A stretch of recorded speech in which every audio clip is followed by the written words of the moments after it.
Stampers. This is Jeannie Moss, the Bluegrass Stamper, here in the Bluegrass state of Kentucky. I'd like to welcome you into my studio this afternoon. Today's video is about the mini Stampin' Cut and Emboss machine.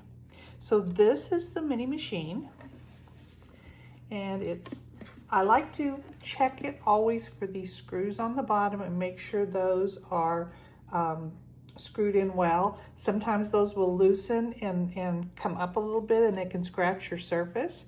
Also, it'll make your machine a little uneven, so check those occasionally. We'll just set this down and we pop out these little trays. And now our machine is ready to go. I've got the handle over here. The mini machine comes with several different pieces. So I'm gonna move this to the side for a second while I show you these. And you can see mine's been cut into, mine's been through several classes, so I do get damage from customer use. But this is number one. You can see the number one up there. So this is a platform. We have number two. These are the cutting plates, and we have two of those that when they come to you, they'll be nice and clear and pretty and pristine. Mine have been used in classes, so they're not quite so pretty, but they're still perfectly workable. This is number three. This will be for embossing folders. And number four, this is for the 3D embossing folders. So we're gonna get started. So we'll just set our machine in a nice, you want it to be nice and flat. And if we're gonna start with cutting.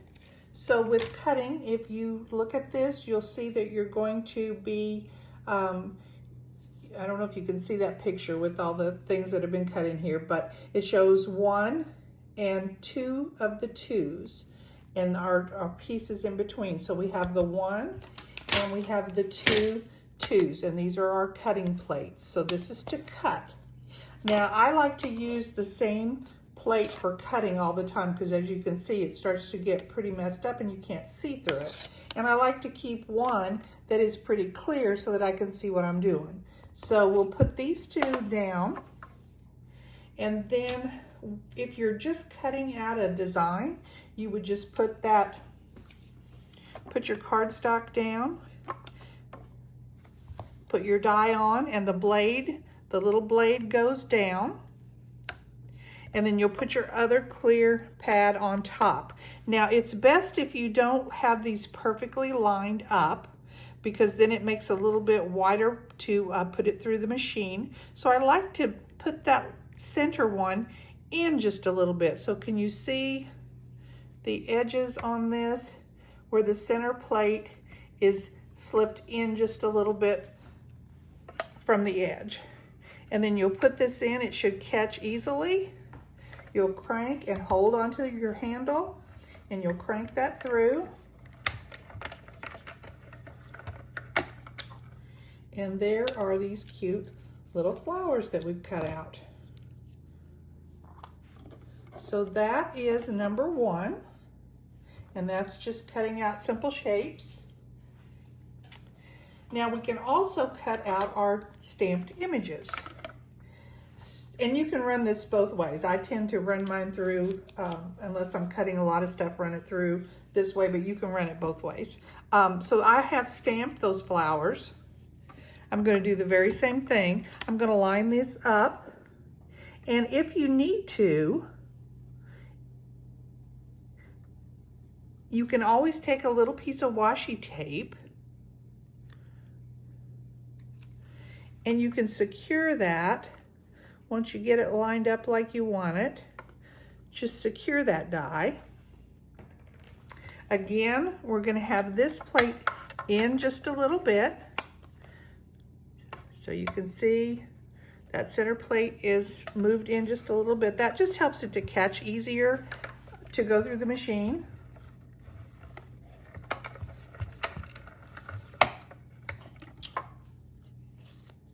So now we have these cute little stamped and die cut images.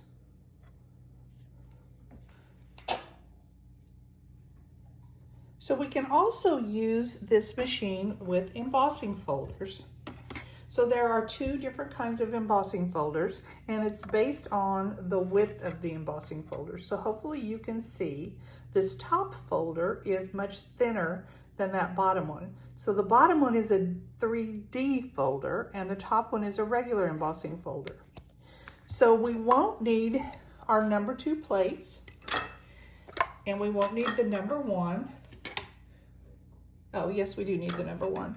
So for says using with 3D embossing folders. So you can see you need number 1 and number 4. So here's number 1. And then this is our thick 3D embossing folder. We'll just put a piece of cardstock in that. And I'm gonna do this the same way. You always wanna put your fold edge and not the open edge. Put your folded edge in first. And again, I'm going to leave that embossing folder just a little bit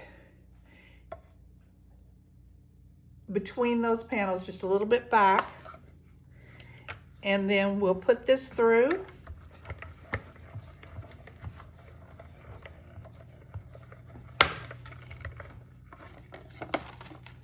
And that will give us this pretty embossed look. This is the spatters. There's a stripes and splatters. Anyway, there's a set of these. There's also another embossing folder that comes with this as a set that has stripes. So this is the 3D one. And then this is the regular one, and it'll work the same way, except that this is for standard embossing folders, and you're using plate 1 and plate 3. So here's our plate 1. And we'll just put our cardstock in there, and then we need plate 3.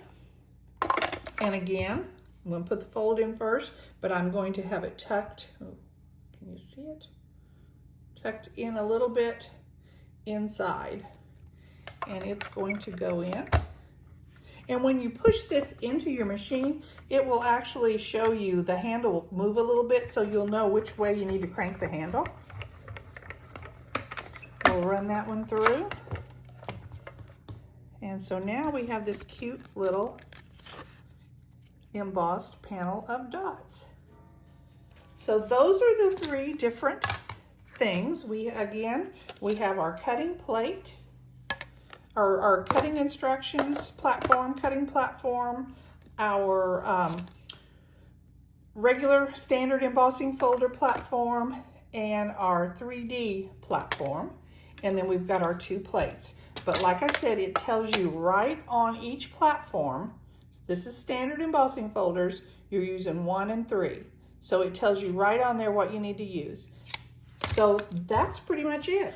If you have any questions, you can contact me at bluegrassstamper@gmail.com. If you would like to see some of my projects, you can visit my website at www.bluegrassstamper.com. Thanks for joining me. Bye.